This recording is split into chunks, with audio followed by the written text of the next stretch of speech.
When people think of Indonesia, they often picture Bali. They imagine beautiful beaches, green rice fields, and unique Hindu temples. Bali is a wonderful place, but it is just one small part of a very large and diverse country. Indonesia is made up of over 17,000 islands, stretching across a vast ocean. Each island has its own story, its own culture, and its own history. To understand Indonesia, we must look beyond Bali's shores and travel back in time. We need to explore the many layers of history that have shaped this incredible archipelago, a place where countless cultures have met and mixed for thousands of years. The story of Indonesia is a story of many peoples, many journeys, and many ideas coming together. The human story in Indonesia is incredibly old. Long before modern humans arrived, early hominins lived on these islands. On the island of Java, scientists found the remains of Java man, or Homo erectus, who lived here more than 1 million years ago. These early people were some of the first to walk out of Africa and explore the world. Much later, around 40,000 years ago, modern humans, Homo sapiens, made their way to the region. They were skilled hunter-gatherers who adapted to the tropical environment. They created some of the world's oldest known cave paintings, like the ones found in Sulawesi, telling us about their lives and their world. These early inhabitants laid the first human foundations in this sprawling island world. As time passed, new groups of people arrived. Around 4,000 years ago, Austronesian migrants began to sail from what is now Taiwan and the Philippines. They were expert seafarers and farmers, and they brought new technologies and ideas with them. They introduced the cultivation of rice, which would become a staple food across the islands. They also brought their languages, which evolved into the many different languages spoken in Indonesia today. These people settled in villages, slowly changing the landscape from dense jungle to productive farmland. Their arrival marked a significant shift, creating complex societies that were well prepared for the next big change: global trade. These early Indonesian societies did not live in isolation. The islands were perfectly placed on ancient maritime trade routes that connected the east and the west. Spices like cloves and nutmeg, which grew only on a few small islands in the Maluku region, were like gold. Traders from India and China sailed to Indonesia to get these precious goods. This trade was not just about exchanging items, it was also an exchange of ideas, cultures, and beliefs. The winds that blew the traders' ships to Indonesia's shores also carried new religions and ways of thinking. This connection to the outside world would soon lead to the rise of powerful kingdoms and empires, forever changing the course of Indonesian history. The bustling trade routes brought more than just wealth to the Indonesian archipelago. They brought powerful new faiths. Indian traders and scholars introduced Hinduism and Buddhism to the local rulers. These religions offered new ideas about kingship, power, and the universe. Local leaders were drawn to these concepts and began to adopt them. They built magnificent temples, called candi, to honor their new gods and to show their power. The famous Borobudur Temple in central Java, a massive Buddhist monument, and the stunning Prambanan Temple complex dedicated to Hindu gods are testaments to this era. These religions did not replace older local beliefs but blended with them, creating a unique Indonesian style of Hinduism and Buddhism that is still visible in places like Bali today. Out of this mix of trade and new religions, great maritime empires emerged.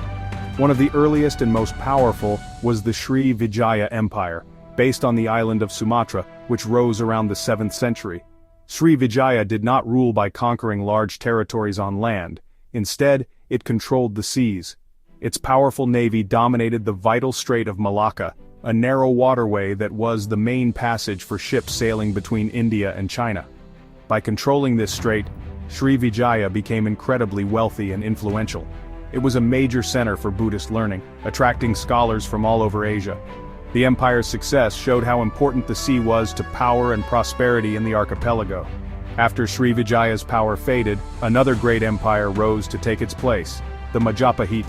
Based in East Java, the Majapahit Empire reached its peak in the 14th century under the leadership of its prime minister, Gajah Mada. Unlike Srivijaya, Majapahit controlled a vast amount of territory, with influence that stretched across most of modern-day Indonesia and parts of Malaysia. Gajah Mada famously took an oath, the Sumpah Palapa, vowing not to rest until he had united the entire archipelago, or Nusantara. The Majapahit Empire was a true golden age, known for its art, literature, and sophisticated government. It created a legacy of a united archipelago that would later inspire modern Indonesian nationalists.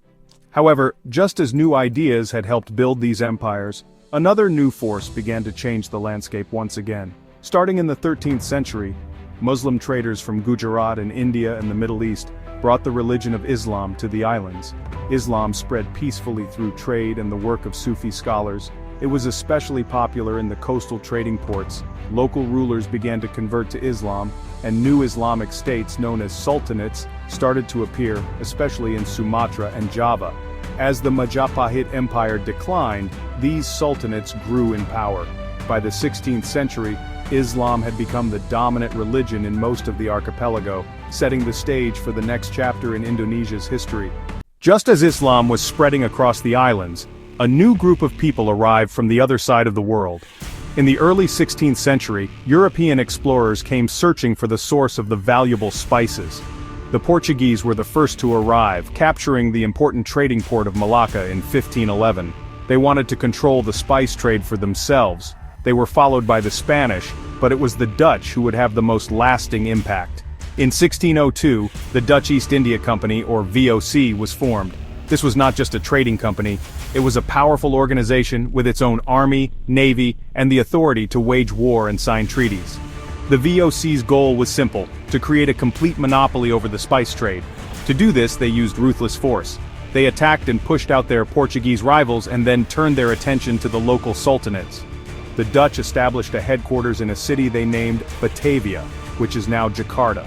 From there, they gradually extended their control over the islands.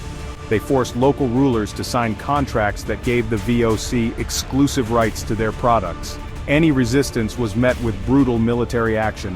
For nearly 2 centuries, the VOC exploited the wealth of the islands, changing local economies and societies to serve its own profits. By the late 18th century, however, the company was bankrupt and corrupt. In 1799, the Dutch government took direct control of the VOC's territories, and the Dutch East Indies colony was officially born. The Dutch expanded their rule across the entire archipelago, fighting long and bloody wars against local kingdoms that resisted, such as the Padri War in Sumatra and the Java War led by Prince Diponegoro. To make the colony profitable, they introduced the cultivation system, which forced Indonesian farmers to grow cash crops like coffee, sugar, and indigo for export instead of food for themselves.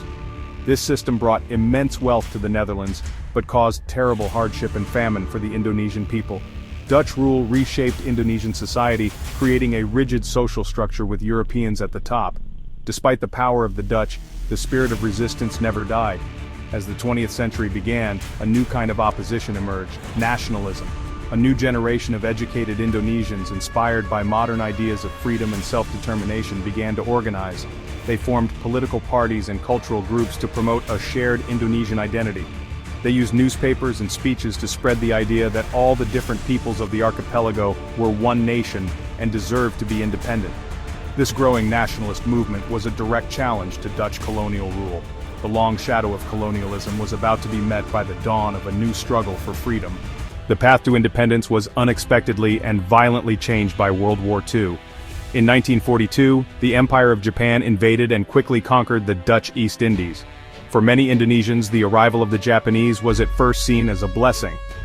They had defeated the seemingly unbeatable Dutch colonial masters, shattering the myth of European superiority.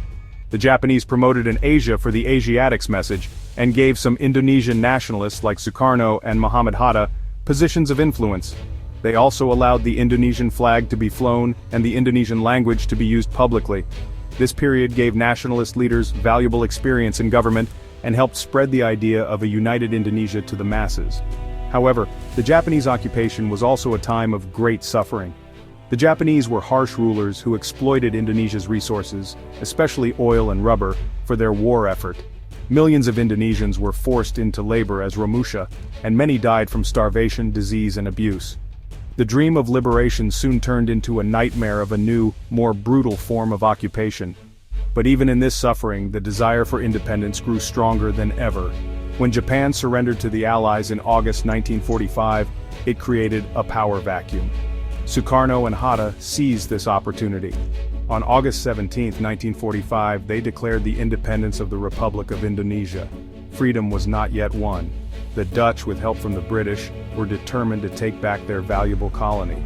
What followed was a difficult 4-year struggle known as the Indonesian National Revolution. Indonesians from all walks of life, soldiers, students, farmers, and women, took up arms to defend their new republic. They fought against a much better equipped Dutch army in cities and jungles across the country. The struggle was not only fought with guns but also with diplomacy. Indonesian leaders argued their case on the world stage, gaining support from other nations.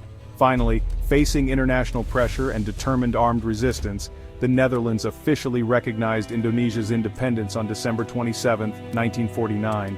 Today, Indonesia stands as the world's fourth most populous country and a vibrant, diverse republic. Its national motto, Bhinneka Tunggal Ika, or Unity in Diversity, reflects its journey.